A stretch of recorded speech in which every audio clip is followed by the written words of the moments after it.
Hi my families, எல்லோரும் எப்படி இருக்கீங்க? எல்லாருமே நல்லா இருக்கணும்னு கடவுள்கிட்ட வேண்டிக்கிறேன். சமசங்கோ ஜெய் ஜெகநாத் சமசக்கிம் தெச்சந்தி எம் தாசகு சேத்தாந்து.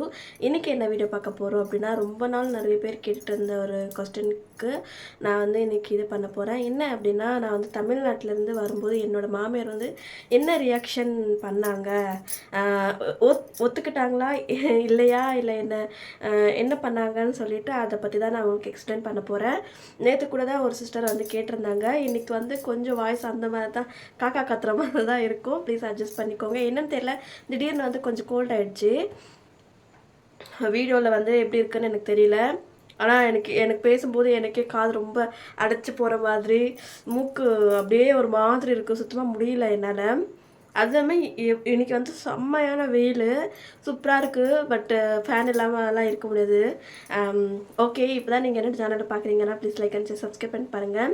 நேற்று லைவ் வந்திருந்தேன், நிறைய பேர் ரொம்ப பேசியிருந்தீங்க. Thank you so much. எல்லாருக்குமே ரொம்ப ரொம்ப ரொம்ப நன்றி.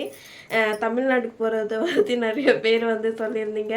ஆனால் யாரும் கன்ஃபார்மாக நம்பாதீங்க. ஏன்னா போகுது போகாமல் இருக்குதோ, அது ரெண்டு மாதிரி தான் இருக்குது. சொல்ல தெரியல எனக்கு ஒழுங்காக. ஹஸ்பண்டோட அண்ணா வந்து இங்கே வந்தாங்கன்னா மட்டும்தான் நம்ம வந்து போக முடியும். அதுவும் இல்லாமல் 3 மாதத்துக்கு முன்னாடியே டிக்கெட் வந்து கன்ஃபார்ம் பண்ணணும். அண்ணா வேலை செய்கிற இடத்துல வந்து அவங்க ஓனர் வந்து லீவ் கொடுக்க மாட்டாங்க அப்படின்னு சொல்லிட்டு இருந்தாங்க. என்ன ஏதுன்னு எனக்கு சத்தியமாக தெரியல. நான் வந்து இந்த மாதம் லாஸ்ட்டில் இல்லைன்னா அடுத்த மாதம் சொல்லியிருக்கேன். அப்படி சொல்லிட்டாங்க வர ஓகே ஆகிடுச்சின்னா கண்டிப்பாக நான் வந்து 2 மாதத்துக்கு முன்னாடியே வந்து நான் டிக்கெட் பண்ணிவிடுவேன். ரொம்ப ஆசையாக இருக்குது தமிழ்நாட்டுக்கு போகணுன்னு. 3 வருஷம் ஆகிடுச்சு ஃப்ரெண்ட்ஸ், நான் வந்து தமிழ்நாட்டுக்கு போயிட்டு. ரொம்ப கஷ்டமாக இருக்குது. நடுவில் வந்து கல்யாணமாகி 2 வருஷம் அப்புறம் அங்கே போயிருந்தேன். அதுக்கப்புறம் வந்து இங்கே தான் இருக்கேன். இன்னுமே நான் அங்கே போனதே இல்லை. ரொம்ப கஷ்டமாக இருக்குது. ப்ளீஸ் எனக்காக எல்லாருமே வேண்டிக்கோங்க. ப்ளீஸ் எனக்காக வேண்டிக்கோங்க. ஓகே, வாங்க நம்ம வந்து கிளைமேக்ஸ்குள்ளே போயிடலாமா? ஓகே, முதல்ல வந்து என் வீட்டிலேருந்து என் ஹஸ்பண்ட் கிட்டேருந்து அப்போது வந்து நான் வந்து ஹோசூருக்கு போயிட்டு நாங்கள் வந்ததுலேருந்து சொல்கிறோம் உங்களுக்கு, ஓகேங்களா? நான் வந்து இந்த மாதம் தான் வந்தது. ஆகஸ்ட் 14 இல்லை 13 தெரியல, டேட் சரியாக எனக்கு ஞாபகம் இல்லை. இந்த 13 இல்லைன்னா 14 தான் வந்து. ஏன்னா வரலட்சுமி பூஜை எங்கள் வீட்டில் வச்சதுக்கப்புறம் தான் 2 நாள் கழித்து நான் வந்து விட்டு வந்துட்டேன். வீட்டில் கொஞ்சம் பிரச்சனை ஆகி நிறைய இந்த மாதிரி போயிட்டு இருந்துச்சு. அந்த இடையிலையே நான் வந்துட்டேன். அதுக்கப்புறம் வந்ததுக்கப்புறம் ஹஸ்பண்ட் கால் பண்ணி இந்த மாதிரி நான் வந்துட்டேன் அப்படின்னு சொல்லிட்டு கால் பண்ணதுக்கப்புறம் அவங்க எந்த ஒரு ப்ரிப்பரேஷனும் இருக்கல, நானும் எந்த ஒரு ப்ரிப்பரேஷனுமே இருக்கலை. சொல்லப்போனால் நாங்கள் அன்றைக்கி போகணுன்னு ஐடியாவில் இல்லை. ஏதோ ஒரு கட்டாயத்தின் மேலே எனக்கு அது வந்துச்சு. என்ன ஏதுன்னு எனக்கு சரியாக தெரியல. அது சொல்லவும் தெரியல எனக்கு. ஏன்னா அதை எப்படி எக்ஸ்பிளைன் பண்ணுறதுன்னு எனக்கு தெரியல. அது வேண்டாம். ஏன்னா நடந்த விஷயம் அந்த மாதிரி பயங்கரமாக இருந்துச்சு. ஸோ அதனால தான் அது வேண்டாம். அதுக்கப்புறம் நான் அங்கேருந்து நைட்டு வந்து கிட்டத்தட்ட நாங்கள் வந்து ஓசூருக்கு போய் ரீச் ஆகிறதே வந்து 10 மணி ஆயிடுச்சு. ஏன்னா நான் சாயங்காலம் தான் வந்து அவர்கிட்ட கால் பண்ணி இந்த மாதிரி வந்துட்டேன், 7 o'clock நான் சொல்ல விட்டு வந்துட்டேங்க அப்படின்னு சொல்லிட்டு. என்ன ஆச்சு அப்படின்னு சொல்லி கேட்டதுமே இந்த மாதிரி வீட்டில் கொஞ்சம் பிரச்சனை ஆயிடுச்சு. அப்புறம் மேரேஜ் வந்து டேட் ஃபிக்ஸ் பண்ணிட்டாங்க அப்படி எல்லாமே சொல்லி அவங்கக்கிட்ட சொல்லதுமே சரி நீ என் கூட வந்துடுறியா அப்படின்னு சொல்லிட்டு அவங்க வந்து சொல்லதுமே எனக்கு அந்த டைமில் என்ன பண்ணுறது ஏது பண்ணுறதுன்னு தெரியல. அந்த டைமில் ஓகே அப்படின்னு சொல்லிட்டு உடனே வந்து அவங்க அப்பா அண்ணனுக்கு எல்லாமே கால் பண்ணிவிட்டு நான் இந்த மாதிரி ஒரு பொண்ணை கூட்டிகிட்டு வரேன், நான் அவளை ரொம்ப லவ் பண்ணுறேன் அப்படின்னு சொல்லிட்டு வீட்டில் இருக்கிறவங்க முதல்ல சொல்லிட்டாங்க. எனக்கு பயமாக இருந்துச்சு, என்னதான் பண்ண போகிறாங்களோ ஐயோ அப்படின்னு சொல்லிட்டு. ஏன்னா பாஷை தெரியும். நான் அப்போது நினச்சது வந்து முஸ்லீம் இந்த குர்கா எல்லாமே போடுவாங்க பார்த்தீங்களா, அப்படி தான் நான் நினச்சிட்டு போனது. ஆனால் இங்கே வந்து பார்த்ததுக்கப்புறம் தான் வந்து வேறு மாதிரி எனக்கு தெரிஞ்சிச்சு. அதுக்கப்புறம் என்ன நடந்துச்சு அப்படின்னா, முதல்ல வந்து ஹோசூர் போகணும். ஹோசூர் எங்கள் ஊர்லேருந்து நான் என் ஊரில் தான் இருந்தேன். ஏன்னா கம்பெனிக்கிட்ட தான் வந்து நானும் என் ஹஸ்பண்ட் இருந்தோம். கம்பெனியில் தான் கொஞ்சம் பேர் ஹெல்ப் பண்ணாங்க அவங்க. அதுக்கப்புறம் அங்கேருந்து காரில் போயிட்டு பஸ் ஸ்டாண்டுக்கு போகணும் ஹோசூருக்கு. ஹோசூர்லேருந்து சென்னை பஸ்ஸுக்கு வந்து 6 o'clock வந்து 6-7 o'clock நான் வந்துட்டேன். வந்ததுக்கப்புறம் வந்து அன்றைக்கி ஈவினிங் தான் வந்து ட்ரெயின் இருக்குது 4 மணிக்கு அப்படின்னு சொன்னாங்க. ஐயோ, ஒரு நாள் முழுக்க இங்கே இருக்கணுமா, யாருக்கா தெரிஞ்சிச்சுன்னா என்ன பண்ணுறதுன்னு சொல்லிட்டு பயமாகவும் இருந்துச்சு. அதே சமயம் ரொம்ப பயந்துக்கிட்டு இருந்தேன், அழுதுகிட்டே இருந்தேன். என்ன நடக்க போகுதோ என்ன ஏதுன்னு சொல்லிட்டு. அன்னைக்கு கோவத்தில் எடுத்த முடியும் வந்து தப்பாக போயிடுமோ அப்படின்னு சொல்லிட்டு சொல்லிட்டு. ஆனால் எனக்கு ரொம்ப பயமாக இருந்துச்சு. கண்டிப்பாக அவர் என்னை கூட்டிகிட்டு போக மாட்டார் அவங்க வீட்டுக்கு, எங்கேயாவது விட்டுட்டு போயிடுவார் அப்படின்னா நான் ப்ராமிஸாக நினச்சேன். அப்படி விட்டு போயிட்டா கூட பரவாயில்ல, நிம்மதியாக நம்ம எங்கேயாவது ஒரு இடத்துல இருந்துடலாம், ஆனால் அம்மா வீட்டுக்கு போக வேண்டாம். ஏன்னா நான் ரொம்ப சண்டை போட்டுட்டு தான் அம்மா வீட்டிலேருந்து வந்துட்டேன். ரொம்ப ஆஷா பேசி ரொம்ப ஒரு மாதிரி கஷ்டப்படுத்தி தான் என் அம்மா வீட்டிலேருந்து நான் வந்தேன். அப்படின்னும்போது என் அம்மா வீட்டுக்கு இனிமேல் போகக்கூடாது, நான் செத்தே போனாலும் என் அம்மா வீட்டுக்கு போகக்கூடாது அப்படின்னு சொல்லிட்டு ஒரு ஃபிக்ஸ் பண்ணிட்டு தான் நான் வந்து அவர் கூட போனேன். ஏன்னா கன்ஃபார்மாக எனக்கு அவர் வந்து அவங்க வீட்டு வரைக்கும் என்னை கூட்டிகிட்டு போவாங்கன்னு நான் 100% நம்பவே கிடையாது. 20% மட்டும்தான் அவரை நம்பி போகிறேன். அவர் எனக்கு எந்தாவது இடத்துல விட்டுட்டா கூட நான் சர்வே பண்ணிக்க முடியும் என்னால் அப்படின்னு சொல்லிட்டு ஒரு என் மேலே எனக்கு நம்பிக்கை இருந்ததால தான் அவங்க கூட போனேன். ஆனால் அது உள்டாவாக ஆயிடுச்சு. நான் நினச்சேன் எங்கேயாவது சென்னையில் எங்கேயாவது விட்டுட்டு போயிடுவாங்க அப்படின்னு சொல்லிட்டு அவர் சொன்னார், நான் கொஞ்சம் பாத்ரூம் வரைக்கும் போயிட்டு வரேன் அப்படின்னு சொன்னாங்க. நான் நினச்சேன் சரி விட்டுட்டு போயிடுவாங்க அப்படின்னு சொல்லிட்டு அப்படி தான் நினச்சேன். அதுக்கப்புறம் என்ன பண்ணுறாங்க, பாத்ரூம் போயிட்டு வரதுக்கு முன்னாடியே வந்துட்டு நான் இப்போ போகிறேன் அப்படின்னு சொல்லிட்டு போயிட்டு பின்னாடி வந்துட்டு அவர்கிட்ட இருந்த காசு, அதுக்கப்புறம் அவர்கிட்ட ஃபோனு, லக்கேஜ் எல்லாமே என் கீழே கொடுத்துட்டு நீ இங்கே எரிது வச்சுட்டுக்கிட்டு. ஆனால் அவர் நினச்சார் அந்த டைமில் நான் விட்டுட்டு போயிடுவேன்னு சொல்லிட்டு, அந்த பொண்ணு போயிட போகுது அப்படின்னு சொல்லிட்டு அவங்கக்கிட்ட இருந்த பணம், மொத்த பணமும் எதுவுமே எடுத்துகிட்டு கூட வரல. அவங்கக்கிட்ட பணமே இருக்குல்ல, அவங்கக்கிட்ட இவங்கக்கிட்ட வாங்கிட்டு மட்டும் தான் வந்திருந்தாங்க. அதுக்கப்புறம் வந்து எனக்கு காசு கொடுத்துட்டு பர்ஸு, அதுக்கப்புறம் மொபைலு எல்லாமே கொடுத்துட்டு நீ வச்சுக்கோ அப்படின்னு சொல்லிட்டு போயிட்டு வந்ததுக்கப்புறம் என்னடா இது அப்படின்ற மாதிரி இருந்துச்சு. அவங்களோட பேக் ஒன்று எடுத்துகிட்டு வந்துட்டு இருந்தாங்க. பேக் அதெல்லாமே நீ இங்கே வச்சு பார்த்துக்கோ அப்படின்னு சொல்லிட்டு நான் என்ன பண்ணேன் அப்படின்னா, நான் அங்கேயே உட்காந்துட்டேன். சரி என்னதான் பண்ணுறாங்க, சரி மேபி எதுக்கு தெரியல. ஆனால் அந்த டைமில் என்ன யோசிக்கிறதுன்னு கூட தெரியல. ஆனால் உண்மையாக சொல்கிறேன் 3 நாளாக நாங்கள் சாப்பிடவே இல்லை. அதுக்கப்புறம் ஈவினிங் 4 மணிக்கு வந்து ட்ரெயின் வந்துச்சு. ட்ரெயினுக்குள்ளே ஏறத்துக்கு ரொம்ப பயமாக இருந்துச்சு. ஏன்னா சீட் உடனே நாங்கள் வந்து போனதுனால சீட் கன்ஃபார்ம் கிடையாது. அதனால கீழே தான் உட்காந்துட்டு போகிற மாதிரி சுச்சுவேஷன் வந்துச்சு. எனக்கு ரொம்ப பயமாக இருந்துச்சு. அதில் ஃபுல்லாகவே நான் தனியாக மட்டும்தான் பொண்ணு இருக்கேன், மற்ற எல்லாருமே ஆம்பளைங்க இருக்காங்க. அப்போ யோசிச்சு பாருங்கள் எப்படி இருக்கும் அந்த இடத்துல அப்படின்னு சொல்லிட்டு நான் ரொம்ப பயந்துட்டு அழுதுகிட்டே இருந்தேன். அதுக்கப்புறம் ஒரு அண்ணா என்னை பார்த்துட்டு அவங்க உட்கார இடத்துல வந்து கொஞ்சமாக இடம் கொடுத்தாங்க உட்கார வைக்கிறதுக்கு. அதுக்கப்புறம் அவங்களோட ஸ்டாண்ட் வந்ததுக்கப்புறம் அவர் இறங்கி போனதுக்கப்புறம் வேறவங்க வந்ததுக்கப்புறம் சுத்தமாக உட்காரவே முடியல. நைட்டில் வந்து ஒரு இடத்துல கீழே அந்த நடக்கிறோம் பார்த்தீங்களா, அந்த இடத்துல வந்து உட்கார சொல்லிட்டாங்க. உட்காந்துட்டேன். அதுக்கப்புறம் பயமாக இருந்துச்சு. உண்மையாக சொல்லணும்னா ரொம்ப எனக்கு யூரின் ரொம்ப இதுவாக இருந்துச்சு. அங்கே போக முடியல. எல்லாமே ஃபுல்லாக பாய்ஸ் இருக்காங்க, என்ன நம்பி போகிறது அப்படின்னு சொல்லிட்டு அந்த ஒரு நாள் முழுக்க நான் வந்து ஃபுல்லாக கண்ட்ரோல் பண்ணிக்கிட்டேன். 4 மணிக்கு எழுந்திரிச்சது, 4 மணிக்கு வந்து ட்ரெயினுக்கு போனது. ட்ரெயின்லேருந்து 4, அதுக்கப்புறம் அதுக்கு மறுநாள் 12 மணிக்கோ 11 மணிக்கோ எவ்வளவோ எனக்கு டைம் தெரியல. புவனேஸ்வருக்கு வந்ததுக்கப்புறம் தான் போய் எனக்கு ஒரு ட்ரெஸ் வாங்கி கொடுத்தாங்க. அந்த புவனேஸ்வரில் தான் ட்ரெஸ் வாங்கி கொடுத்துட்டு வளையல் வாங்கி கொடுத்தாங்க, நெயில் பாலிஷ் வாங்கி கொடுத்தாங்க. அதுக்கப்புறம் வந்து நாங்கள் வந்து அப்போதைக்கு நாங்கள் வந்து கல்யாணமே பண்ணிக்கல. இங்கே வந்ததுக்கப்புறம் தான் வந்து கல்யாணமே முடிச்சிச்சு. அது இதை மட்டும் சொல்லிக்கிறது, கல்யாணம் எப்படி முடிச்சிச்சுன்னு உங்ககிட்ட சொல்லும்போது நீங்கள் தான் என்னை வந்து காரி தூவ போகிறீங்க. அந்தளவுக்கு கல்யாணம் நடந்துச்சு. அப்போ வந்து அவர் வந்து எனக்கு வளையல் உனக்கு எது வேணுமோ அதை எடுத்துக்கோ அப்படின்னு சொல்லிட்டு வளையல், அதுக்கப்புறம் வந்து நெயில் பாலிஷ் என் அம்மா போடுவாங்க, நீ இப்போ வாங்கிக்கோ அப்படின்னு சொன்னாங்க. எனக்கு தேவையான சில பொருட்கள், சீப்பு, பொட்டு அந்த மாதிரி எல்லாமே வாங்கிக்கிட்டு நான் போய் முதல்ல வந்து அங்கே ஸ்டேஷனுக்கு பக்கத்துலேயே வந்து பாத்ரூம் இருந்துச்சு. அங்கே போய் குளிச்சுட்டு வந்ததுமே கொஞ்சம் நிம்மதியாக இருந்துச்சு. ஆனால் அந்த 2 நாள் ட்ராவலிங்னு நினைக்கிறேன். என் ஊர்லேருந்து ஒரிசா வந்து கிட்டத்தட்ட 2 நாள் நான் வந்து கஷ்டப்பட்டேன். அதுக்கப்புறம் வந்து நான் என்ன பண்ணேன்னா குளிச்சு முடிச்சுட்டு வந்து நான் நினச்சேன் எப்படி போகிறது என்ன ஏதுன்னு கூட தெரியல. பசி அப்போது ரொம்ப பசியாக இருக்கும், பயம் வேறு. அதில் பசின்றதை விட ரொம்ப பயமாக இருந்துச்சு. அவர் சுத்தமாகவே சாப்பிடல. நானாச்சும் ஏதாவது ஒன்று சாப்பிட்டேன், அவர் சுத்தமாக சாப்பிடல. அதுக்கப்புறம் என்ன கேட்டார் ஏதாவது சாப்பிட்றியா அப்படின்னு சொல்லி, நான் எதுவும் சாப்பிட்லங்க, எனக்கு ஒரு ஜூஸ் மட்டும் கொடுங்க அப்படின்னு சொல்லிட்டு போய் ஒரு கரும்பு ஜூஸை குடிச்சிட்டு அதுக்கப்புறம் வந்து பஸ்ஸில் உட்காந்தவன். அதுக்கப்புறம் எனக்கு வந்து டைரி மில்க் சாக்லேட் 2 வாங்கிட்டு வந்து கொடுத்தாங்க. அதை பார்த்ததுமே செம்ம ஹாப்பி ஆகிடுச்சு. சரி இதுவே இருக்கட்டும் அப்படின்னு சொல்லிட்டு அதுவே சாப்பிட்டுட்டு அங்கேருந்து கரெக்டாக 12 மணியில் பஸ்ஸில் உட்காந்தவன் இங்கே பாலிவுட்டா வந்து இறங்கிட்டு நான் நினச்சேன் அங்கேயே என்னை விட்டுட்டு போயிடுவார். நான் அங்கே ஒரு பெரிய சம்பவம் ஆச்சு. அங்கே என்னை தனியாக விட்டுட்டு நீ இங்கே யாராவது என்னை பார்த்துருவாங்க அப்படின்னு சொல்லிட்டு பின்னாடி போய் உட்கார ஆரம்பிச்சிட்டாங்க. ஏன்னா அவங்களோட ஃப்ரெண்ட்ஸு கால் பண்ணிவிட்டு ஒரு வண்டி அரேஞ்ச் பண்ண சொல்லியிருந்தாங்க.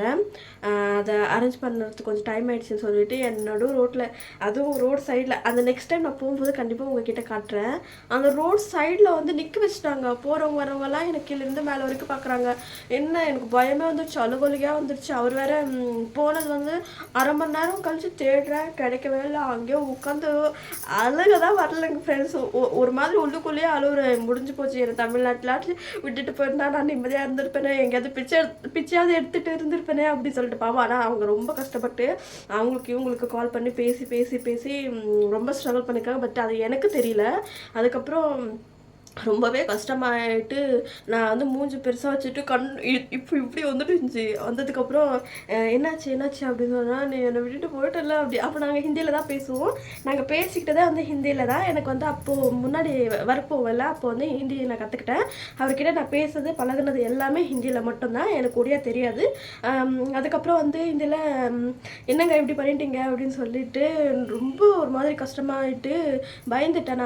நான் உங்கள் வீட்டுக்கெல்லாம் வரமாட்டேன், என்னை கூட்டிகிட்டு போய் என் வீட்டில் விட்டுரு அப்படின்னு சொல்லிட்டு. ஐயோ சும்மாரி நான் எதுவுமே பண்ணலை. அவங்க வந்து ஃபோன் பண்ண பாரு அப்படின்னு சொல்லிட்டு ஃபோனை எடுத்துகிட்டு வந்து கால் லிஸ்ட் எல்லாமே காமிச்சாங்க. உங்களுக்கு நான் கால் பண்ணேன், இன்னும் வண்டி வந்து அரேஞ்ச் பண்ணல, அதுக்கு முன்னாடியே நான் சொல்லிட்டேன் அரேஞ்ச் பண்ண சொல்லி, இன்னுமே பண்ணல அப்படின்னு சொல்லிட்டு ரொம்ப பயந்துக்கிட்டேன். கை காலெல்லாம் எனக்கு என்னை விட அவருக்கு தான் ரொம்ப கை காலெல்லாம் பயந்துட்டு இருந்து ரொம்ப பயம் வந்தது. அவங்களோட பாட்டி தாத்தா பாட்டிக்கு தான் ரொம்ப பயப்பட்டாங்க. ஏன்னா அவங்க வந்து கொஞ்சம் ஸ்பீக்கர் மாதிரி. இந்த வீட்டில் ஏதாவது நடந்திருக்குன்னா ஊர் முழுக்க எல்லாமே தெரிஞ்சிடும் 1 ஹவரில். அந்த மாதிரி பயந்துட்டாங்க அவங்க ரொம்ப. அந்த மாதிரி ஏதாவது ஆகிட்டு திருப்பி ஏதாவது பிரச்சனை ஆகிடுமோ அப்படின்னு சொல்லிட்டு எக்ஸ்ட்ராவே இன்னொருத்தவங்க மாமா வீட்டுக்கு போயிருந்தேன் பார்த்தீங்களா, மாமா வீட்டுக்கு வந்து இப்போ குழந்தை பிறந்துச்சு பார்த்தீங்களா, அவங்களுக்கு கால் பண்ணி அவங்களுக்கு வந்து அக்கா முறையும் வேணும், வேறு இதுலேயுமே அத்தை முறையும் வேணும், 2 முறை இந்த மாதிரி இருக்குது.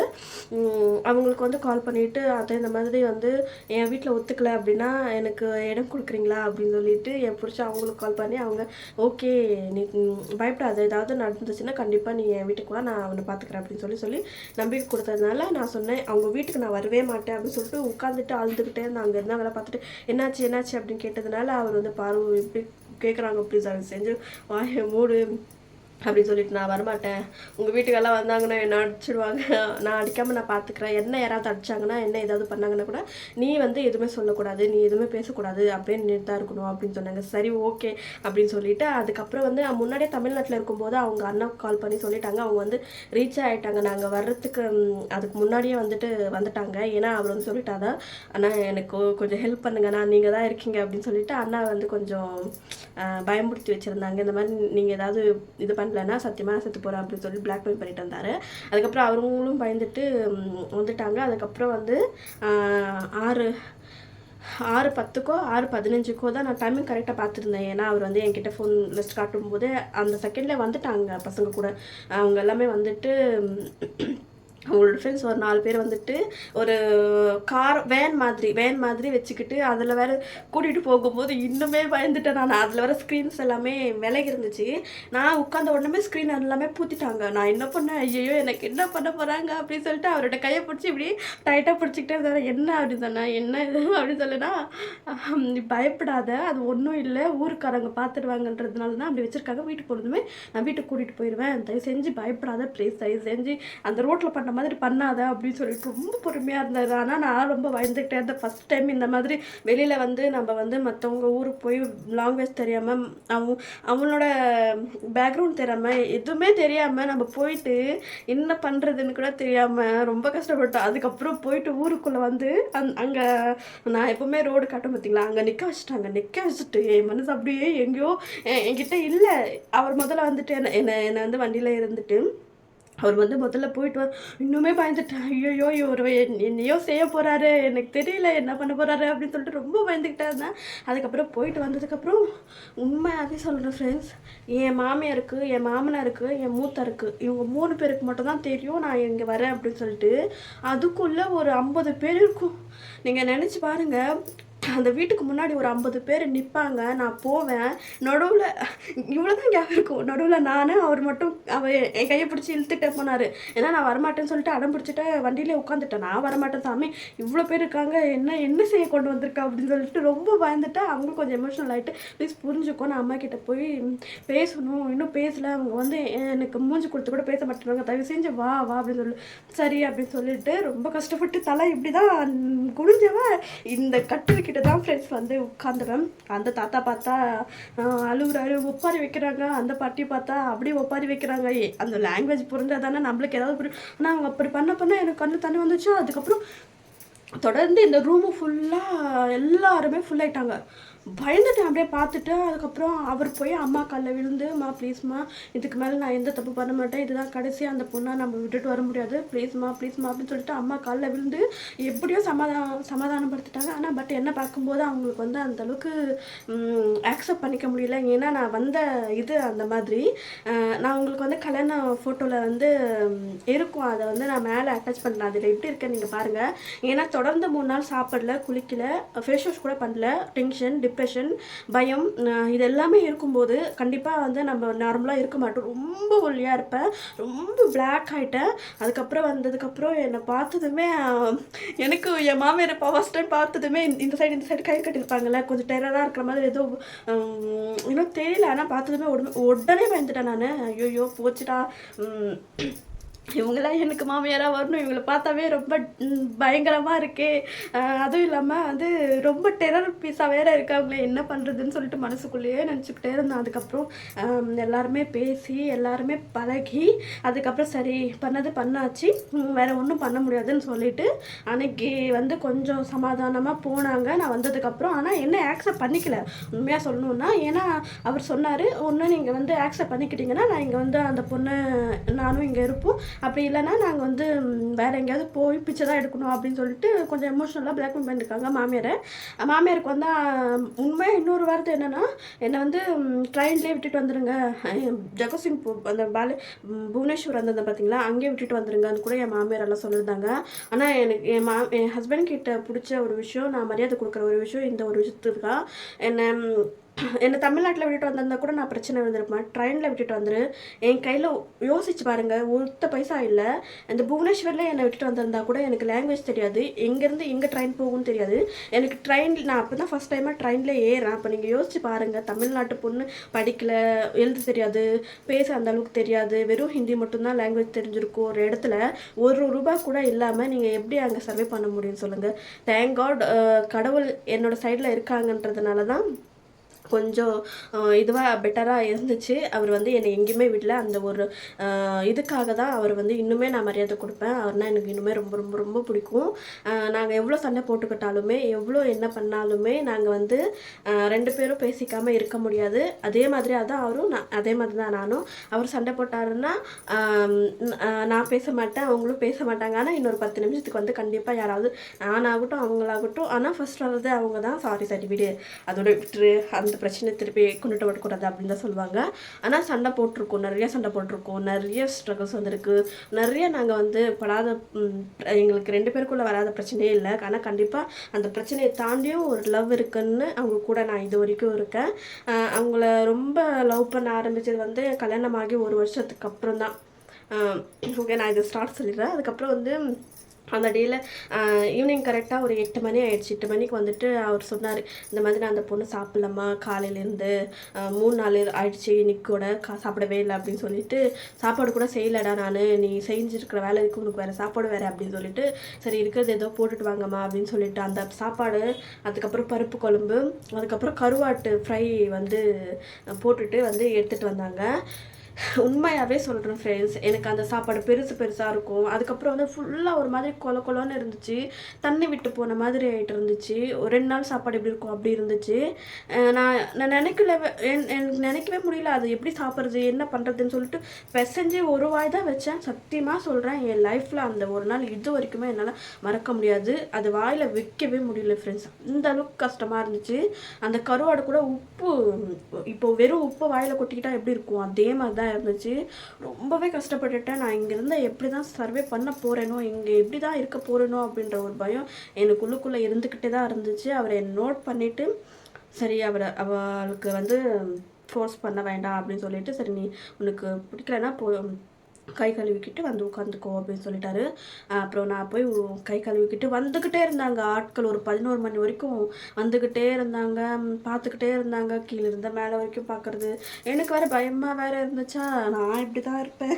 அந்த ஓணி வேறு இப்படி இருக்கும். இப்படி 2 சைடில் இப்படி ஓணி போட்டுட்டு இப்படி இந்த கையை மட்டும் இப்படி தான் இந்த மாதிரி இருக்கும். இல்லைனா இந்த மோதிரம் வச்சு இந்த மாதிரி போட்டுக்கிட்டே இருப்பேன். இப்படி கழட்டிகிட்டே இருப்பேன். அவருக்கு புரியும் இந்த மாதிரி பண்ணிக்கிட்டே இருப்பேன் அப்படின்னு சொல்லிட்டு, என்னாச்சு ஏன் இந்த அளவுக்கு பயமாக இருக்க? எல்லாருக்கிட்டையும் பேசி முடிச்சுட்டேன். அண்ணாக்கிட்டையும் ஓகே சொல்லிட்டாரு. அண்ணா வந்து பேசினாங்க அப்பா அம்மா கிட்ட. அவங்க ஓகே சொல்லியிருக்காங்க, நீ பயப்படாத, நம்ம நாளானிக்கே வந்து கல்யாணம் பண்ணிக்கலாம் அப்படின்னு சொல்லிட்டு சொன்னார். அப்போ வந்து கொஞ்சம் ஃப்ரீயாக இருந்துச்சு. அதுக்கப்புறம் 2 நாள் கழிச்சு தான் அதுக்கப்புறம் அம்மா கால் பண்ணாங்க. இந்த மாதிரி எங்களை ஏமாற்றிட்டு போயிட்டேன், நான் வந்து போலீஸ் கம்ப்ளைண்ட் பண்ணுறேன் அப்படின்னு சொன்னதுமே நான் வந்து என் அம்மா கிட்ட சொன்னேன், நான் செத்தாலும் சரி நான் உங்கள் வீட்டுக்கு வரமாட்டேன் அப்படின்னு சொல்லிட்டு அப்போ கொஞ்சம் கோவத்தில் பேசி அம்மா அதோட விட்டுட்டாங்க. என்னவோ பண்ணி சாவம் அப்படின்னு சொல்லிட்டு விட்டுட்டாங்க. விட்டதுக்கப்புறம் வந்து 2 நாள் நான் அதுக்கு மறுநாள் வந்து என்கிட்ட வந்து குளிக்க சொன்னாங்க. குளிக்கவே காலையில் 5:30 மணிக்கு எழுந்திரிச்சு எந்த பொம்பளைங்க குளிக்கிறாங்க தமிழ்நாட்டில் சொல்லுங்கள்? இருக்காங்க, பட்டு பச்சை தண்ணியில் யாருங்க குளிப்பாங்க? அது தலையை குளிச்சுட்டு வரணும்னு சொல்கிறாங்க. எனக்கு சொன்னாங்க. நான் வந்து அவரை பார்த்தேன். அவர் நான் இங்கே உட்காந்துருக்கேன், அவர் அங்கே உட்காந்துருக்காரு. அவரை நான் பார்த்தேன். என்னங்க அப்படின்னு சொல்லிட்டு, நீ போ நான் வரேன் அப்படின்னு சொல்லிட்டாங்க. நான் என்ன பண்ணேன்னா, பாத்ரூமே கிடையாது, ஓப்பன் பிளேஸில் எப்படி குளிக்கிறது அப்படின்னு சொல்லிட்டு நான் என்ன பண்ணேன், மாட்டு கொட்டாய் இருக்குது பார்த்தீங்களா, அங்கே போயிட்டு ஒரு பக்கெட் மட்டும் தண்ணி எடுத்துக்கிட்டு எனக்கு அவர் சொன்னார், நீ ஒன்றும் பண்ணாத, வெறும் தண்ணி மட்டும் தெளிச்சுக்கிட்டு ஃபேஸ் மட்டும் வாஷ் பண்ணிக்கிட்டு சும்மா அப்படி தெளிச்சு விட்டு வந்துடு, நீ என்னால் குளிக்க வேண்டாம் அப்படின்னு சொல்லி சொன்னாங்க. நான் முதல் தடவை அப்படி தான் நான் பண்ணேன். ஏன்னா என்னால் சுத்தமாக குளிக்க முடியல. செம்ம குளிர் ஃப்ரெண்ட்ஸ் அந்த டைமில் அன்றைக்கி. நான் என்ன பண்ணேன், அதே மாதிரி போட்டுட்டு ஃபேஸ் வாஷ் எல்லாம் போட்டுட்டு கை மட்டும் நல்லா கழுவி வாஷ் பண்ணிவிட்டு வேறு ட்ரெஸ் போட்டுட்டு அந்த ட்ரெஸ்ஸை வந்து உடனுக்குடனே துவைச்சி போடணும்னு சொன்னாங்க. சரின்னு சொல்லிட்டு உடனுக்குடனே ட்ரெஸ்ஸை துவைச்சி காய போட்டுட்டு வந்து உட்காந்துட்டேன். அப்புறம் வந்து அவர் கேட்டார், ஏதாவது சாப்பிட்றியா அப்படின்னு சொல்லிட்டு, நான் என்னத்தை சாப்பிட்றதுங்க, எனக்கு பிடிச்ச மாதிரி என்ன தான் இருக்குது அப்படின்னு சொல்லிட்டு நான் சொன்னேன். ஏதோ சரி நீ என்ன சாப்பிட்றியோ அதே எனக்கு வாங்கி கொடுங்க அப்படின்னு சொல்லி சொன்னதுக்கு, இங்கெல்லாம் வாங்கி எல்லாம் சாப்பிட மாட்டாங்க, நான் காலையில் ஏதாவது சப்பாத்தி ஏதாவது இருக்கும், நான் அம்மா கிட்ட கேட்டு பார்க்குறேன் அப்படின்னு சொல்லிட்டு மாமியார் வந்து சொன்னாங்க. நான் எதுவும் செய்யலப்பா, எனக்கு மைண்ட் சரியில்லை அப்படின்னு சொல்லிட்டாங்க. ஒரு மாதிரி கஷ்டமாயிடுச்சு. அதுக்கப்புறம் வந்து அண்ணா போய் எங்களுக்காக இட்லி வாங்கிட்டு வந்தாங்க. இட்லி, அதுக்கப்புறம் உருளைக்கிழங்கு பொரியல். நான் சொன்ன சட்னி எங்கே, சாம்பார் எங்கே அப்படின்னு கேட்குறேன். நான் வந்துட்டு அடியே இது வந்து தமிழ்நாடு கிடையாது, இது வந்து ஒடிசாப்பா அப்படின்னு சொல்லிட்டு, சரின்னு சொல்லிட்டு கொடுங்க, அதுவே சாப்பிட்டுக்கிட்டு அட்ஜஸ்ட் பண்ணிக்கிறேன் அப்படின்னு சொல்லிட்டு அதை சாப்பிட்டு ஒரு 2 இட்லி தான் போச்சு. அதுக்கப்புறம் போகல. அதுக்கப்புறம் மதியத்துக்கு வந்து மாமியார் வந்து சமைச்சாங்க. அது சுத்தமாக இறங்கவே இல்லை ஃப்ரெண்ட்ஸ், சத்தியமாக சொல்கிறேன். என்னோடய லைஃப்பில் அந்த ஒரு 10 நாள் நான் பண்ண அட்டகாசம் இருக்கு. ஐயோ சாமி, அந்த ஒரு நாள் என் ஹஸ்பண்ட் பார்த்துட்டு பயந்துட்டார். ஆனால் நைட்டு செஞ்ச குழம்பு வந்து மசாலா குழம்பு வந்து கொஞ்சம் சாப்பிட முடிஞ்சிச்சு. அதை மட்டும் கொஞ்சம் சாப்பிட்டுக்கிட்டு அதுக்கப்புறம் திருப்பி மார்னிங்கில் வந்து மாமியார் வந்து சப்பாத்தி செஞ்சு பால் கொடுத்தாங்க. என்னால் சுத்தமாக சாப்பிட முடியல. சாப்பிட்ட உடனே வாமிட் வர மாதிரி ஆகிடும். அதனால் நான் சாப்பிட்டேன் பால். அதுக்கப்புறம் சப்பாத்தி, அப்புறம் சப்பாத்தி மாவில் வச்சு தோசை மாதிரி ஊற்றுனாங்க. அது எனக்கு சுத்தமாக பிடிக்காது அந்த அளவுக்கு. அப்போது எனக்கு அது பிடிக்காமல் இருந்துச்சு. அதை ஊற்றி கொடுப்பாங்க, அதுலேயும் தொட்டு பால் தான் குடிக்கணும். ரொம்ப ஒரு மாதிரி கஷ்டமாக இருக்கவும் அவங்க என்ன பண்ணுவாங்க, நான் நோட் பண்ணியிருக்கேன், ஒரு 2 டேஸ் நான் சாப்பிடாம இருந்தது. அதுக்கப்புறம் என்ன பண்ணியிருக்காங்கன்னா, அவரே போட்டுட்டு வருவார். நான் வந்து அந்த வீட்டுக்கு போகக்கூடாதுன்னு சொல்லிட்டாங்க. என்னை தொடவே இல்லை, என் மாமியார் தொடக்கூடாதுன்னு சொல்லிட்டாங்க. ஏன்னா நீ எந்த கேஸ்ட்டோ என்ன ஜாதியோ என்னன்னு தெரியல, உங்களை எப்படி தொடுறது அப்படின்னு சொல்லிட்டு என் ஹஸ்பண்ட் கிட்ட சொல்லியிருக்காங்க. ரொம்ப ஒரு மாதிரி கஷ்டமாக இருந்துச்சு. அதுக்கப்புறம் நானும் பெருசாக அதை எடுத்துக்கல. இது எல்லார் வீட்லையும் இருக்கிறது தானே.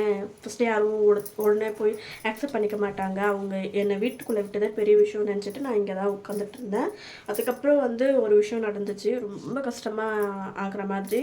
அப்பா அம்மா வந்து என்னோடய நேம் அதெல்லாமே கேட்டு, என்னோடய கேஸ்ட் டைட்டில் என்ன ஏது எல்லாமே கேட்டுட்டு ஐயர்கிட்ட போயிட்டு தேதி குடிச்சிட்டு வரலாம் அப்படின்னு சொல்லி போனதுக்கப்புறம் இங்கே இருக்கிற ஆளுங்க எல்லாமே, அந்த பொண்ணை வந்து கல்யாணம் பண்ணிங்க அப்படின்னா உங்களை ஒதுக்கி வச்சுருவோம், நீங்கள் வந்து எங்களோட சாமிக்கிட்டேயும் வரக்கூடாது, இந்த நேரமும் இருக்கக்கூடாது அப்படின்னு சொல்லிட்டு ரொம்ப பெரிய பிரச்சனை பண்ணி, அதுக்கப்புறம் நிறைய ஸ்ட்ரகிள்ஸ் பண்ணி தெரிஞ்சவங்க கிட்ட, அதுக்கப்புறம் வந்து இந்த மாதிரி நீங்கள் யாராவது வந்து அந்த பொண்ணையோ பையனோ பிரிக்கணும்னு நினச்சிங்கன்னா கூட வந்து இந்த மாதிரி நாங்கள் போலீஸ் கேஸ் பண்ணுறோம் அப்படின்னு சொல்லிட்டு மற்றவங்க அப்பாவுக்கு கொஞ்சம் ஹெல்ப் பண்ணாங்க. ஒரு 2-3 பேர். அவங்க வந்து நீங்கள் உங்களால் முடிஞ்சால் வாங்க, இல்லைன்னா வர வேண்டாம், அப்படி இல்லாமல் நீங்கள் இவங்க என்ன அதை எப்படி ஒதுக்கி வச்சுருவாங்க இது பண்ணுறதுங்க அப்படின்னு சொல்லிட்டு, இந்த மாதிரி நான் ஏதாவது உங்களுக்கு ஊர் மேலெல்லாம் நான் ஆக்சன்ட் போலீஸ் ஸ்டேஷன் கம்ப்ளைண்ட் கொடுத்தேன்னா எல்லோரும் தூக்கிட்டு போயிடுவாங்க அப்படின்னு சொல்லிட்டு அவங்கள கொஞ்சம் பயன்படுத்தவும், அதுக்கப்புறம் வந்து எல்லாருமே சைலண்ட் ஆகிட்டாங்க. இந்த கோவிலுக்கிட்ட தான் கல்யாணம் ஆகணும்னு வந்து சொன்னாங்க.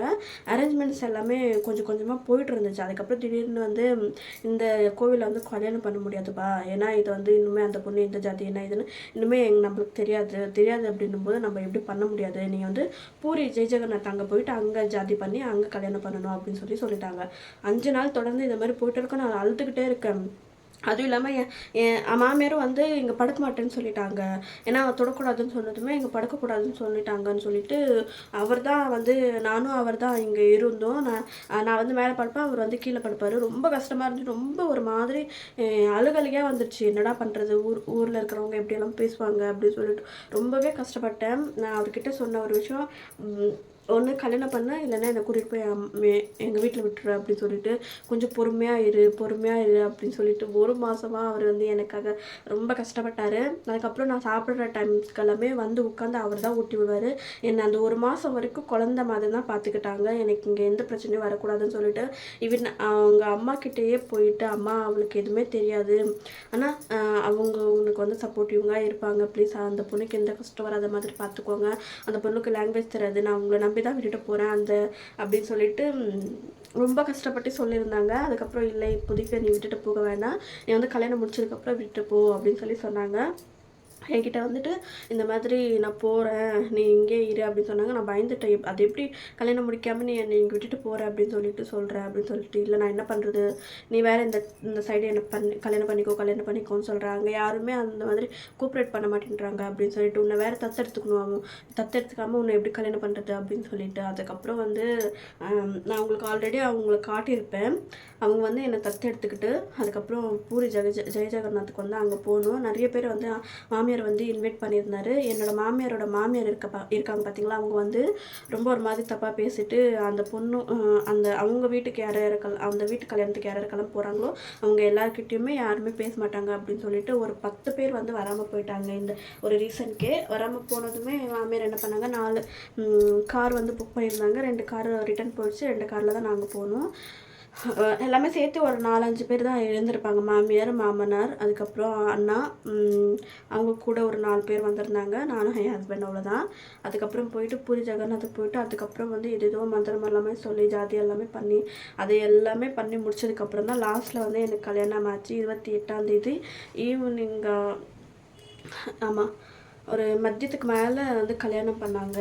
ஒரு ஃபோட்டோ கூட எடுக்க முடியல. ஒரு அட்லீஸ்ட் ஒரு மாலை கூட இருந்திருக்கலாமோ அப்படின்னு சொல்லிட்டு அது எதுவுமே இல்லாமல் சிம்பிளாகவே கல்யாணம் பண்ணிட்டாங்க. வெறும் குங்குமம் வச்சுட்டு அதுக்கப்புறம் வந்து தாலி அந்த மங்கள்சூத்திரம் மட்டும் போட்டுட்டு இந்த ஒரு சொக்கா வந்து வாங்கியிருந்தாங்க. அப்படியே என் கையில் போட்டுட்டு மெட்டி வந்து அதுக்கு முன்னாடி நான் கிளம்புற நாளே வந்து மாமியார் வந்து போட சொல்லியிருந்தாங்க. நான் போட்டிருந்தேன். அதுக்கப்புறம் வளையல் கூட இவ்வளோ போட்டிருப்பேன். அதை வந்து நான் வந்து உங்களுக்கு ஃபோனில் மேலே ஆட் பண்ணிட்டேன் என்னோடய கல்யாண ஃபோட்டோவை. கல்யாண நாள் அதே நாள் தான், பட் வந்து வரும்போது பீச்சுக்கு போகணும். ரொம்ப ஒரு மாதிரி எல்லாருமே வந்து ஸ்ட்ரெஸ்ஸில் அந்த கல்யாணம் முடிஞ்சதுக்கப்புறம் கொஞ்சம் ரிலாக்ஸ் ஆனதுக்கப்புறம் சரி அங்கே தண்ணி கொஞ்சம் இருக்கும், அங்கே போய் கொஞ்சம் நேரம் உட்காரலாம் அப்படின்னு சொல்லிட்டு போனது தான். அங்கே ஃபோட்டோ எடுத்துகிட்டு இருந்தாங்க. சரி ஃபோட்டோ தான் நீங்கள் அங்கே எடுக்கல, இங்கே எடுத்துக்கோங்க அப்படின்னு சொல்லிட்டு ஒரு 3 ஃபோட்டோ மட்டும்தான் எடுத்தாங்க. நானும் அவர் இருக்கிறது, அதுக்கப்புறம் என்னை தத்தெடுத்தவங்க, அது எல்லாமே நான் உங்களுக்கு வந்து மேலே ஆட் பண்ணுறேன், நீங்கள் பாருங்கள். இந்த மாதிரி தான் கல்யாணம் நடந்துச்சு. அதுக்கப்புறம் வந்து அவர் கல்யாணமாகி 20 நாள்லேயே இங்கே வந்து சொல்ல ஆரம்பித்தாங்க, எதுவுமே இல்லாமல் கூட்டிகிட்டு வந்துட்டேன், எதுவுமே இந்த பொண்ணு ஒன்றுமே எடுத்துகிட்டு வரல அப்படி இப்படின்னு சொல்லிட்டு ரொம்ப பேச ஆரம்பித்தப்போ அவங்களுக்கு ரொம்ப கஷ்டமாயிடுச்சு. என்கிட்ட புலம்ப ஆரம்பித்தாங்க. நான் சொன்னேன், நீங்கள் கிளம்புங்க, வேறு ஒன்றும் பண்ண முடியாது அப்படின்னு சொல்லிட்டு நான் அனுப்பிச்சிட்டேன், நீங்கள் போங்க அப்படின்னு சொல்லிட்டு. அவரும் எதுவுமே யோசிக்காமல் நான் எப்படி இருப்பேன் என்ன ஏதுன்னு கூட இது பண்ணாமல் விட்டுட்டு போயிட்டாரு. நான் சொல்ல உடனே போயிட்டாரு. எனக்கு ரொம்ப கஷ்டமாயிடுச்சு. என்னடா இது, கல்யாணம் முடிச்சு இவ்வளோ சீக்கிரமாகவே கிளம்பிட்டாங்களே, என்ன பண்ணுறது, இல்லை நான் போகல, இல்லை நான் உன்னை கூட்டிகிட்டு போகிறேன் அப்படின்னு கூட சொல்லலையே அப்படின்னு சொல்லிட்டு அந்த போய் ஒரு 10 நாள் எனக்கு ரொம்ப கஷ்டமாக இருந்துச்சு. லாங்குவேஜ் தெரியாமல் நான் படாத பாடுபட்டேன். ரொம்பவே அழுதுகிட்டே இருப்பேன். நைட் வந்துச்சுன்னா அழுதுகிட்டே இருப்பேன், தனியாக வேறு படுப்பேன். ரொம்ப கஷ்டமாக இருக்கும். ரொம்ப பயந்துக்கிட்டு தான் இருந்தேன். கல்யாணம் ஆனதுக்கப்புறம் வந்து ஒரு 10 நாள் கழிச்சு தான் மாமியார் வந்து படுக்க ஆரம்பிச்சாங்க. நான் அவர்கிட்ட சொன்னேன், "எனக்கு இந்த மாரி பயமா இருக்கு. நான் எப்பவுமே தனியா படுத்ததே கிடையாது. என்னை ஏன் இந்த மாரி பண்றீங்க? என்னை என் வீட்ல கூட்டிட்டு போய் விட்டுருங்க. எனக்கு சுத்தமா பிடிக்கல." அப்படின்னு சொல்லிட்டு ரொம்ப அழுதுகிட்டு இருக்கவும், அவர் சொன்னாரு, "நான் ஒரு 3 மாசத்துல வந்து கண்டிப்பா உன்ன கூட்டிட்டு போறேன்."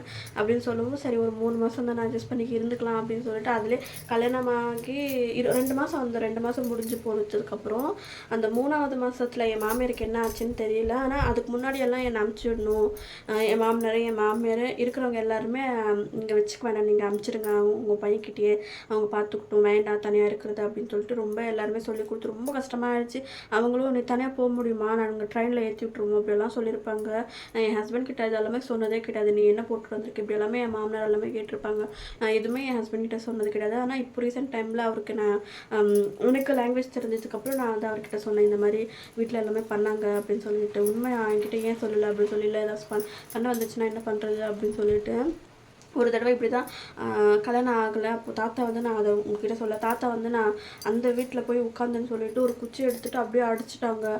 இந்த சைடு ஃபுல்லாகவே வீங்கிடுச்சு. அழுதுகிட்டே வந்து உட்காந்துட்டு. அதுக்கப்புறம் அவருக்கு தெரிஞ்சிச்சு போல் என்னாச்சுன்னு கேட்டாங்க. நான் சொல்லவே இல்லை, வாயை திறக்கவே இல்லை. அதுக்கப்புறம் தான் நான் லாங்குவேஜ் தெரிஞ்சதுக்கப்புறம் எல்லாமே நான் சொன்னேன். அதுக்கப்புறம் எனக்கு அந்த 3 மாதம் போனதுக்கப்புறம் மாமியார் ஃபுல் சப்போர்ட் பண்ணாங்க என்கிட்ட. எல்லா வேலையும் நானே தான் பார்ப்பேன். மாமியார் எந்த வேலையும் பார்க்க விட மாட்டேன். எல்லா வேலையும் நான் பார்க்க ஆரம்பித்தேன். அதுக்கப்புறம் வந்து அவங்க வந்து என்கிட்ட வந்து பாசமாக பேச ஆரம்பித்தாங்க. ஒவ்வொன்றும் இப்படி தான் இருக்கணும், இப்படி தான் நடந்துக்கணும், இப்படியெல்லாம் பண்ணணும், அப்படியெல்லாம் பண்ணணும்னு சொல்லிட்டு ரொம்ப வந்து பக்கத்துலேயே இருந்து என்னை பார்த்துக்கிட்டாங்க. அதுக்கப்புறம் வந்து இங்கேயே படுக்க ஆரம்பித்தாங்க. எனக்கு வந்து ஏதாவது அழுகிறேன் அப்படின்னா கூட வந்து ஹக் பண்ணிவிட்டு கண்ணில் நல்லா ரொம்ப நல்லா பார்த்துக்கிட்டாங்க அந்த ஒரு 3 மாதம் தவிர.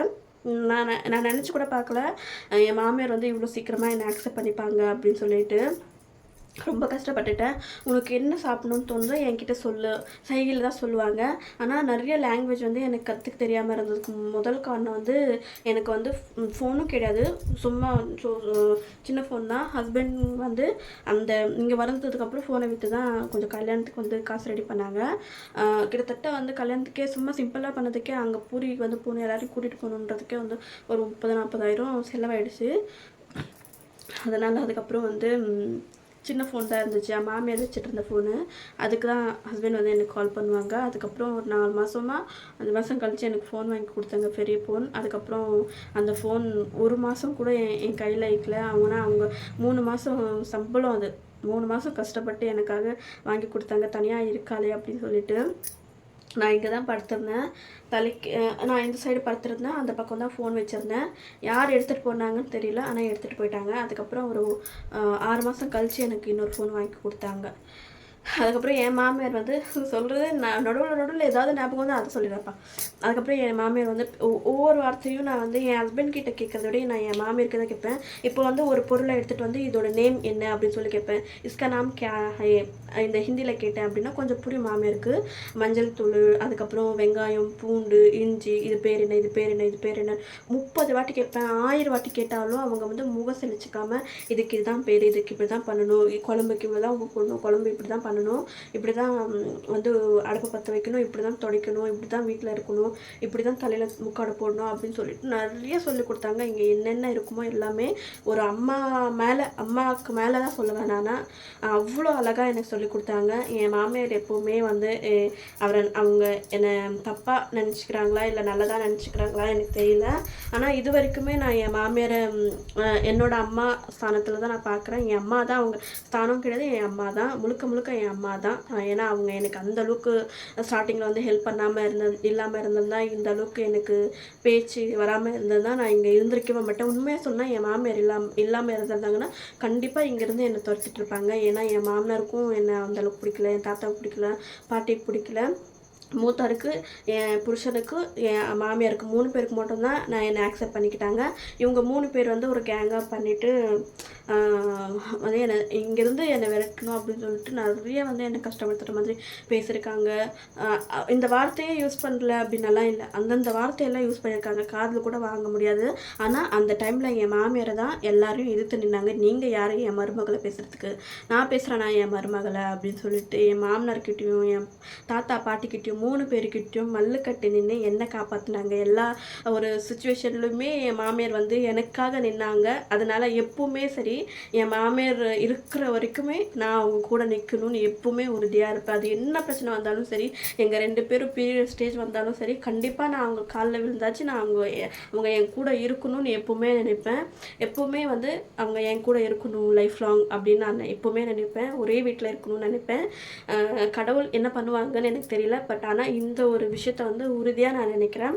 ஏன்னா என்ன ஸ்டார்டிங்கில் வரும்போது அந்த 3 மாதம் தவிர மற்ற எல்லா ஒரு 2 வருஷம் அவங்க தனியாக என்னை சமாளித்தது. எனக்கு லாங்குவேஜ் தெரியாமல் எனக்கு என்ன வேணும் எது வேணும், ஒரு வளையல் நல்லா இல்லைன்னா அதை கழட்டு போட்டு நான் புதுசாக வாங்கி தரேன், ஒரு புடவை நல்லா இல்லைன்னா அதை கழட்டு போட்டு நான் புதுசாக வாங்கி தரேன், பார்த்து பார்த்து கம்மன்லேருந்து தாலிலேருந்து ஒரு ப்ளவுஸிலேருந்து எல்லாமே பார்த்து பார்த்து என் மாமியார் தான் எனக்கு வாங்கி கொடுப்பாங்க. இவங்க காசு மட்டும்தான் அனுப்புவாங்க ஒழிய என் மாமியார் எனக்கு என்ன பார்த்து பார்த்து அழகு பார்த்துருக்காங்க. ஸோ அதனால் அவங்க வயசாக ஆகும்போது நான் அதே மாதிரி அவங்களுக்கு ஒரு தாயாக இருந்து அவங்கள நான் நல்லா பத்திரமா பார்த்துக்கணுன்னு நினைக்கிறேன். எனக்கு இது ஒரு ஆசை தான்.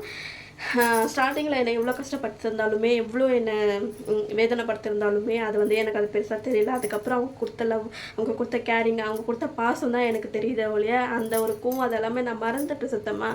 ஏன்னா இப்போ எனக்கு பிடிக்காத ஒரு விஷயம் யாராவது செய்கிறாங்கன்னா நம்மளுக்கு கோவம் தான் வரும் செய்வோம். அதை நம்ம வந்து இது பண்ண முடியாது. ஏன்னா அவங்க இடத்துல இருந்து அவங்க கரெக்டாக தான் யோசிச்சிருக்காங்க. அந்த இடத்துல நானே இருந்தால் கூட நான் அப்படி தான் பண்ணியிருப்பேன். பட் அவங்க வந்து ரொம்ப எல்லாமே டைம் எடுத்துக்காமல் வெறும் 3 மாதத்தில் என்னை வந்து அக்செப்ட் பண்ணிக்கிட்டு என்னை ரொம்ப நல்லா பார்த்துக்கிட்டாங்க. என் அம்மாவுக்கு மேலே அப்படின்னு சொல்கிறேன்னா நீங்கள் இப்போ இங்கே யோசிச்சுட்டு பாருங்கள். என் மாமியார் இல்லைன்னா நான் இல்லைன்னு தான் சொல்லுவேன். இந்த வாட்டி வந்தது கூட என் மாமியாரோட நம்பிக்கையால் மட்டும்தான். என் ஹஸ்பண்டை கூட நான் அவ்வளோ நம்ப மாட்டேன். என் மாமியார் வந்து அந்தளவுக்கு நான் நம்புவேன். ஏதாவது ஒரு பிரச்சனை வருது அப்படின்னா அதை எப்படி ஃபேஸ் பண்ணணும், எப்படி சால்வ் பண்ணணும்னு ஒவ்வொரு வார்த்தையும் சொல்லி கொடுப்பாங்க. எங்கள் 2 பேருக்கும் நிறைய பிரச்சனை வரும். என் மாமியார் சொல்லுவாங்க, அவள் ஏதாவது பேசுனா நீ சும்மா ஆயிடுமா, நம்ம வந்து சும்மா இருக்கிறதுனால நம்ம வந்து வீக் கிடையாது, ஸோ அதனால் நீ ஸ்ட்ராங்காக இருக்கிற பொண்ணு, அந்த மாதிரி யார்கிட்டையும் எதிர்த்து பேச வேண்டாம் அப்படின்னு சொல்லிட்டு சொல்லுவாங்க. பட் ஒவ்வொரு விஷயத்தில் வந்து என் மாமியார் ரொம்ப ரொம்ப பிடிக்கும், ஒவ்வொரு விஷயத்தில் வந்து எனக்கு பிடிக்காது. ஏன்னா வந்து இங்கே அப்படி இருக்கிறதுனால. ஏன்னா பசங்களை வந்து அவங்க வந்து ரொம்ப இது அவங்க காலுக்கு கீழே தான் நம்ம இருக்கணும். என் மாமியார் அப்படி தான் சொல்லுவாங்க. என்ன தான் இருந்தாலுமே முதல்ல வந்து வீட்டில் இருக்கிற ஆம்பளைங்க சாப்பிடணும், அதுக்கப்புறம் தான் பொம்பளைங்க சாப்பிடணும் அப்படின்னு ஒரு ரூல்ஸ் இருந்துச்சு. அதை மாற்றி இப்போ வந்து யாருக்கு பசிச்சோ அவங்க சாப்பிட்லாம் அந்தளவுக்கு வந்து வந்திருக்கு. ஏன்னா அந்தளவுக்கு நான் மாற்றிருக்கேன். கொஞ்சம் விஷயம் என்னால் மாற்ற முடிச்சு, கொஞ்சம் விஷயம் என்னால் மாற்ற முடியாமல் போயிடுச்சு. அது என்னென்னா, ஹஸ்பண்ட் வந்து நம்மளை தப்பாக பேசுகிறாங்களோ, இல்லை நம்மக்கிட்ட அடிக்கிறாங்களோ, இல்லை நம்மக்கிட்ட இது பண்ணுறாங்களோ அப்படின்னு சொல்லிட்டு ஒவ்வொரு பொம்பளைங்க வந்து சும்மாவே இருப்பாங்க. நம்மளோட செல்ஃப் ரெஸ்பெக்டை வந்து யாருக்காகவும் எதுக்காகவும் விட்டு கொடுக்கக்கூடாதுன்னு நினைக்கிறவன் நான். என் மாமியார்கிட்ட நான் சும்மா இருந்துருவேன். ஏன்னா அவங்க பேசுகிறது கூட இது வரைக்குமே என்கிட்ட சண்டை போட்டதே கிடையாது. உண்மையாக சொல்லணுன்னா என் ஹஸ்பண்ட் கிட்ட நான் நிறைய சண்டை போட்டிருக்கேன், நிறைய அழுதுருக்கேன், நிறைய கஷ்டப்படுத்திருக்காரு அவரும். நிறைய நாங்கள் பேசியிருக்கோம், நிறைய இது பண்ணியிருக்கோம். ஆனால் என் மாமியார் எப்பவுமே என்னை அந்த மாதிரி பண்ணதே கிடையாது. ஸோ அதனால் என் மாமியார் வந்து கிரேட் தான் சொல்லணும். அந்த டைமில் வந்து என் மாமியார் சொல்கிற ஒரே ஒரு விஷயம், நீ சும்மா இரு, அவங்க எப்படி பேசுனாலும் அவங்க அடித்தாலும் அதை நீ வாங்கிக்கோ அப்படின்னு சொல்லுவாங்க. அந்த ஒரு விஷயம் தான் எனக்கு பிடிக்காது. அதுக்கப்புறம் அவங்க சாப்பிட்டதுக்கப்புறம் தான் நீ சாப்பிட்ணுன்னு சொல்லுவாங்க. அந்த ஒரு விஷயம். அவங்க கூட உட்காந்து சாப்பிடக்கூடாதுன்னு சொல்லுவாங்க. அந்த ஒரு விஷயம். இந்த மாதிரி கொஞ்சம் இது அவரை வந்து பேர் வச்சு கூப்பிடாத, நான் வந்து லம்பு தான் கூப்பிடுவேன். நீ வா போ அப்படின்னு கூப்பிடக்கூடாது, நீங்கள் வாங்க போங்க அப்படின்னு சொல்லிட்டு. நாங்கள் லவ் பண்ணி தான் கல்யாணம் பண்ணிக்கிட்டோம். நீங்கள் வாங்க போங்க அப்படின்றதுல வந்து எப்படி அதை இது பண்ணுறது. என் ஹஸ்பண்டே வந்து இல்லைவா அப்படி கூப்பிட வேண்டாம், அப்படி கூப்பிட்றது வந்து எனக்கு பிடிக்காது, நீங்கள் வாங்கன்னு சொல்கிறது வந்து வேறு மாதிரி இருக்குது பாப்பா, நீ வந்து எனக்கு அப்படியே கூப்பிடு, நீ உனக்கு எப்படி பிடிச்சிருக்கோ அப்படியே கூப்பிடு அப்படின்னு சொல்லிட்டு அவர் சொல்லார். அன்னையிலேருந்து இன்ன வரைக்கும் அது அப்படியே தொடர்ந்துட்டு தான் இருக்குது. ஆனால் என் மாமியார் எனக்கு ரொம்ப பிடிக்கும். என் ஹஸ்பண்ட் வேணுமா என் மாமியார் வேணுமா அப்படின்னா சத்தியமாக 2 பேர் வேலையும் வந்து லெவல் பண்ண முடியாது. ரெண்டு பேருமே 2 கண்ணு மாதிரி தான் சொல்லுவேன். எனக்கு 2 பேருமே வேணும் தான். அதிகமாக என் மாமியாரை ரொம்ப லவ் பண்ணுறேன். என் ஹஸ்பண்ட் எப்படியோ என் மாமியாரும் எனக்கு அதே மாதிரி தான். ஓகே, இது ரொம்ப லென்த்தாக போயிடுச்சு. பட் உங்களுக்கு டீட்டெயிலாக சொல்லணுன்றதுனால தான் சொல்லிட்டேன். இது வரைக்குமே என் மாமியார் என்னை அப்படி தான் பார்த்துக்கிட்டு இருக்காங்க. பட் அவங்களோட மனசில் என்ன இருக்குன்னு எனக்கு தெரியல. பட் என் மனசில் வந்து என் மாமியார் எனக்கு தான் அப்படின்ற மாதிரி ஒரு இருக்குது. என் மாமியார் எனக்கு ரொம்ப ரொம்ப பிடிக்கும். ஓகே, இன்றைக்கான வீடியோ எப்படி இருந்துச்சுன்னு கண்டிப்பாக எனக்கு கமெண்ட் பண்ணி சொல்லுங்கள். நான் எமோஷ்னல் ஆகக்கூடாதுன்னு தான் பாதி வந்து ரொம்ப எமோஷ்னலை கண்ட்ரோல் பண்ணிக்கிட்டு நான் சொல்லியிருக்கேன். எப்படி இருந்துச்சு, என்ன ஏதுன்னு சொல்லிட்டு கண்டிப்பாக எனக்கு கமெண்ட் பண்ணி சொல்லுங்கள். சப்போஸ் உங்களுக்கு இந்த வீடியோ பிடிச்சிருந்தா ப்ளீஸ் லைக் அண்ட் சப்ஸ்கிரைப் பண்ணுங்க. பாய் எல்லாரும்.